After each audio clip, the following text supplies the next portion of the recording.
Hey everyone, welcome to CLAT Point. I'm Anmol Sai. I got a rank of 39 in CLAT 2022 examination.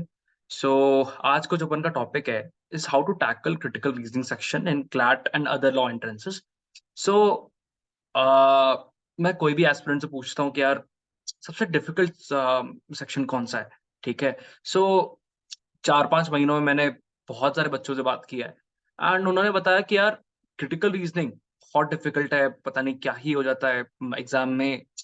Reading comprehension जैसा ही होता है, comprehension होता है, उसमें तुम्हें पूछते हैं कि what is an assumption, what is the inference of the passage, what is the primary purpose of the passage. ऐसे ऐसे क्वेश्चन पूछते हैं जो कि majorly it's a type of RC. But difficulty क्या होती है, बहुत लोगों की आरसी अच्छी है, रीडिंग कॉम्प्रिहेंशन अच्छी है, बट सीआर अच्छी नहीं होती।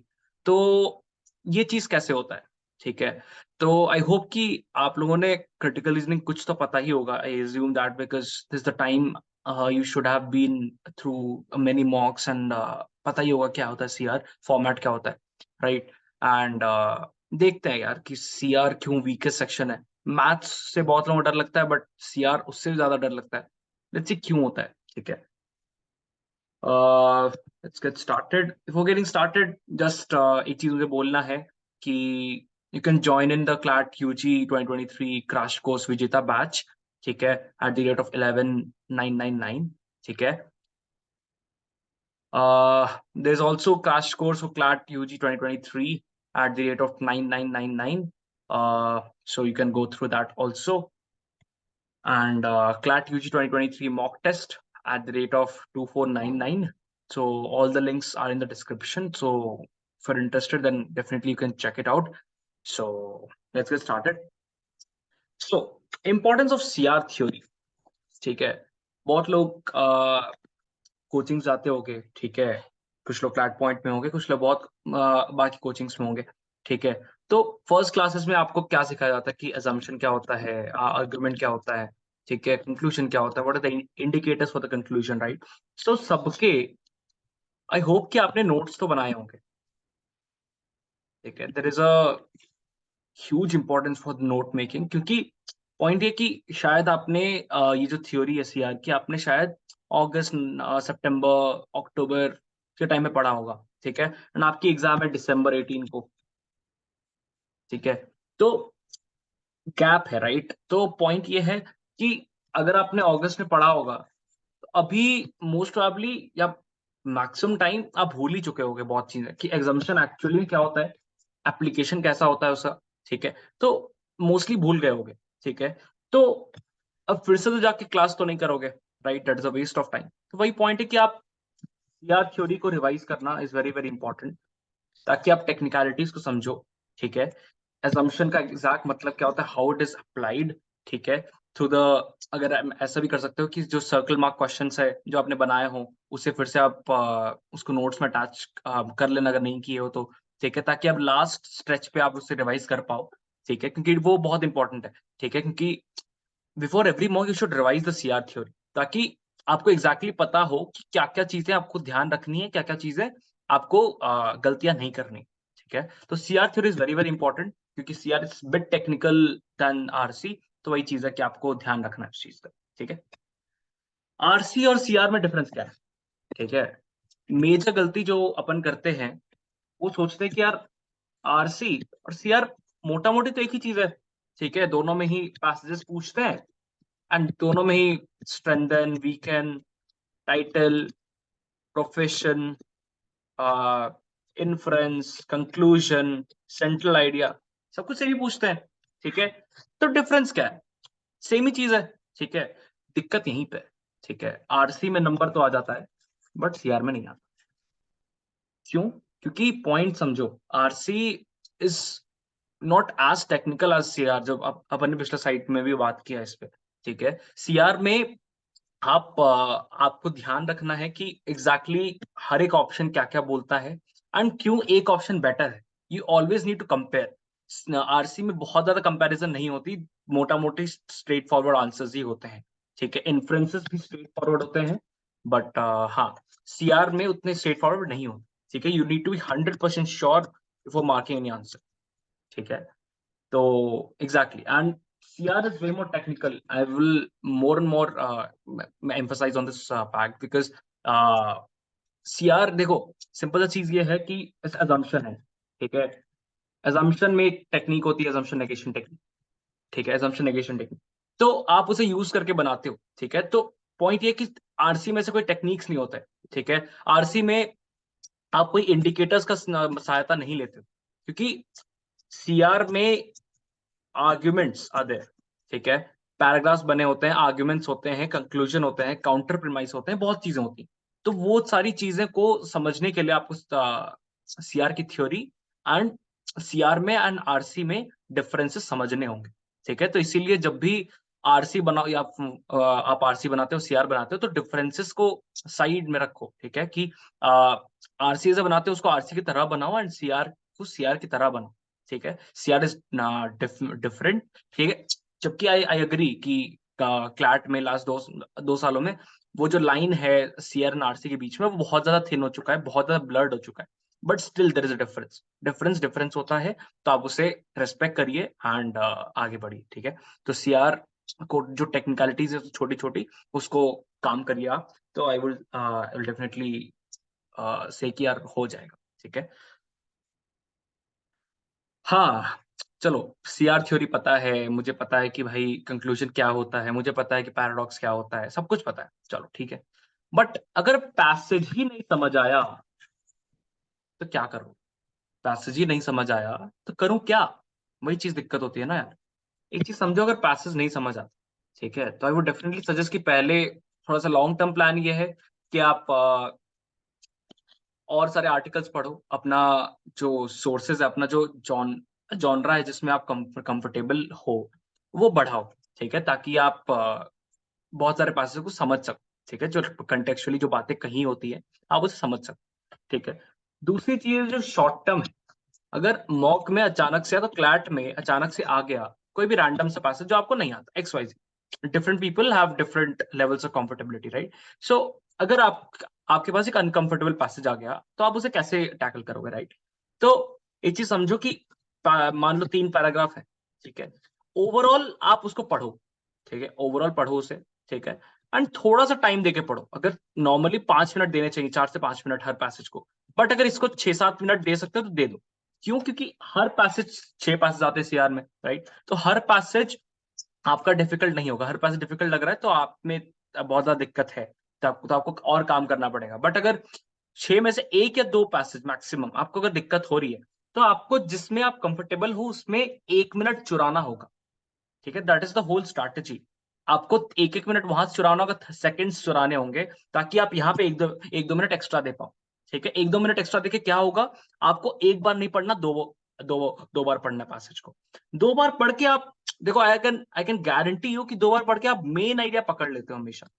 Main idea, central idea, in other words कहना क्या चाहते हो, ठीक है। वो जो 3 इडियट्स में था ना यार, कि तो मास्टर जी पूछते हैं आखिर कहना क्या चाहते हो, ठीक है। वही चीज करना है। अगर तुमसे कोई पूछा जाए, अगर मैं ही पूछ लूं कि भाई तूने अगर पैसेज पढ़ा है तो तू इसमें से कहना क्या चाहता है, ठीक है। मतलब कि ऑथर इसमें क्या कहना चाहता है, आप नहीं कह रहे हो, बट ऑथर इसमें क्या कहना चाहता है, तो मुझे 1 या 2 सेंटेंसेस में बता। तो आपको बताना चाहिए, मतलब बताना सीखना होगा, राइट। तो वही चीज है। अगर आपने मेन आइडिया पकड़ लिया, ठीक है, तो 5 में से 2 से 3 क्वेश्चन तो बन जाते हैं यार। I can bet on this, because 2 से 3 क्वेश्चन मेन मेन आइडिया से जुड़े होते हैं, क्योंकि 4 ऑप्शन है। अगर वो मेन आइडिया से 2 ऑप्शन या 3 ऑप्शन एलिमिनेट हो जाते तो एक ऑप्शन आप मार मार देते। तो elimination method is very very important यार, ठीक है। तो आ जाता है, ठीक है, ठीक है। और इसमें एक्सट्रीम वर्ड्स वाला कॉन्सेप्ट भी आता है, एक्सट्रीम वर्ड्स, इररिलेवेंट इंफॉर्मेशन। अगर ऑप्शन में ये दिख गया जो कि मेन आइडिया से कॉन्ट्ररी जाता है, तो आप उसे नेगेट कर लो एंड सही आंसर को मार्क कर दो, राइट। तो ये चीजें करनी होंगी, ठीक है। जो पैसेज में आप अनकंफर्टेबल हो, पैसेज अगर नहीं समझ आता है, ठीक है। अगर ज्यादा फॉर एग्जाम्पल 3-4 पैसेज नहीं समझ आता तो आपको कुछ करना पड़ेगा, वो चीज तो दिक्कत हो रही, ठीक है। बट मैं उन लोगों की बात कर रहा हूँ जिनको 13, 14, 15, 13 से लेकर 17, 18 के बीच में है, ठीक है। 10 के अबव तो आना ही चाहिए यार, क्योंकि अगर 10 के अबव नहीं आ रहा है तो आप सीआर अच्छे से आपने पढ़ा नहीं है। बट अगर 13, 14 आ रहा है तो हो सकता है कि आपने सीआर अच्छे से पढ़ा हो, बट थोड़ा सा अप्रोच में दिक्कत, ठीक है। चलो आगे बढ़ते हैं। हाँ, तो if CLAT, GMAT is a must. बहुत लोग बोलते हैं कि यार जीमैट तो पक्का है, अगर जीमैट नहीं बनाया तो क्लैट नहीं होगा। ठीक है, जीमैट अगर बनाया तभी सब कुछ है। ठीक है, जीमैट गीता, बाइबल, कुरान सब कुछ है। ठीक है, बहुत लोगों को लगता है, बट ऐसा फैक्ट नहीं है। ठीक है, जीमैट कर, करना ही सब कुछ है, ये बहुत बड़ा मिसकंसेप्शन है। ठीक है, इस मिसकंसेप्शन में मत पड़िए। ठीक है, अगर आपने जीमैट अभी तक नहीं किया है, कोई जरूरी नहीं कि आप करो। ठीक है, एक चीज मैं बता रहा हूँ, मैं भी अपने बच्चों को बोलता हूँ कि यार जीमैट करो, बट अगर आपको 20 प्लस या 17 से 19 के बीच में आ रहा है, अगर आपको 23 तक जाना है, 3-4 नंबर का इंक्रीमेंट चाहिए, तब जीमैट काम आता है। ठीक है, आपको अगर एलसैट का पेपर देना है तब जीमैट काम आता है, बट क्लैट के लिए जरूरी नहीं है। क्लैट और एलेट के दोनों की बात कर रहा हूँ। ठीक है, तो LSAT is way more difficult than CLAT, especially the CR part, CR English part। ठीक है, तो क्लैट और एलिट के लिए GMAT is not at all necessary. ठीक है, पहले तो आप स्टेटमेंट बेस्ड अगर बना चुके हो, ठीक है, statement based from any any books, preferably MK Pandey. But अगर आपने स्टेटमेंट बेस्ड बना लिया है, लेटर आपने एप्लीकेशन सीख लिया है, कंसेप्ट के एप्लीकेशन सीख लिए हैं, आपको पता है मोटा मोटी कि क्या होता है हर चीज। ठीक है, CR थ्योरी आपको पता है। ठीक है, they are on your fingertips. Then आप अगर पैसेज बेस में जाते हो, उसे अच्छे से एनालाइज करते हो, तो आपका प्रिपरेशन हो गया मोटा मोटी CR के लिए। GMAT is not at all necessary. ठीक है, मैंने बहुत जीमैट प्रैक्टिस नहीं किया था, तब भी मुझे 19 के आसपास आया था, 19 या 20 आया था I guess। ठीक है, तो वो चीज है कि GMAT is not at all necessary. ठीक है, जो उन्होंने बनाया होगा बहुत ज्यादा, शायद 23-24 आए होंगे। ठीक है, बट 23-24 लाने कोई नेसेसिटी नहीं है कि तभी एनलेस निकलेगा, वरना नहीं होगा। ठीक है, अगर आपने यहाँ पे, जिनकी CR वीक है, ठीक है, मेरी वीक थी, बट मैंने कोशिश करके उसको उठा लिया। मुझे 7 से 10 नंबर आते थे, तो मैंने बढ़ा लिया। तो कैसे बढ़ा, वही मैं बता रहा हूँ कि यार जीमैट नेसेसरी नहीं है, पहला चीज। तो आप नॉर्मल एनालिसिस, मॉक एनालिसिस के थ्रू आप इसे कर सकते हो। ठीक है, तो जरूरी नहीं है कि 23-24 लाना है। ठीक है, क्योंकि मैं भी एनालिस्ट में बैठा हूँ। ठीक है, विदाउट स्कोरिंग अबव 20 इन CR। ठीक है, तो it is very much possible, but at least 17 से 20 तो होना चाहिए, 18, 19, 20 के आसपास होना चाहिए। ठीक है, तो बट अभी टाइम है, तो काम कर सकते हैं कि 21-22 भी लाया जा सकता है। ठीक है, ऐसा नहीं बोल रहा हूँ कि 21-22 या 25 नहीं आ सकता विदाउट जीमैट। तो वही चीज है कि आ भी सकते हैं, ज्यादा ज्यादा ज्यादा भी आ सकते हैं, वही चीज। ठीक है, हाँ, pro tip, try to derive arguments from readings. Readings यहाँ मतलब है कि जब भी आप डेली रीडिंग करते हो, मॉक्स भी हो गया, न्यूज़पेपर हो गया, ठीक है, कोई भी पैसेज पढ़ते हो आप मतलब वेबसाइट से, तो जब भी पढ़ो, try to derive arguments. By arguments I mean conclusions, assumptions, premises, counter premises, author का ओपिनियन, उसके बाद प्राइमरी पर्पस। ये सब चीजें कहीं लिखना नहीं है, बस आपको समझना है, दिमाग में आना चाहिए ये चीज। ठीक है, कि प्रेमिस है, ये कंक्लूजन है, ये इमीडिएट कंक्लूजन है, ये मेन कंक्लूजन है, दोनों में डिफरेंस है। और एक पैसेज में, हाँ, मैक्सिमम पैसेजेस में, ठीक है, दो से ज्यादा, एक से ज्यादा कंक्लूजन हो सकते हैं। एक से ज्यादा कंक्लूजन है, इसका मतलब ये है कि जो एक है, जो कि मेन कंक्लूजन होता है, सबसे बड़ा कंक्लूजन, जो ऑथर का मेन आइडिया होता है, सेंट्रल आइडिया, मेन पर्पस वही होता है। ठीक है, एंड दूसरा होता है इमीडिएट कंक्लूजन, जो कि ऑथर ने एक स्टेटमेंट दिया, ऑथर ने प्रेमिस दिया, उससे तुरंत उसने एक कंक्लूजन ड्रॉ किया, उस कंक्लूजन से एक और कंक्लूजन ड्रॉ किया, ये इमीडिएट हो जाता है, ये मेन आइडिया हो सकता है।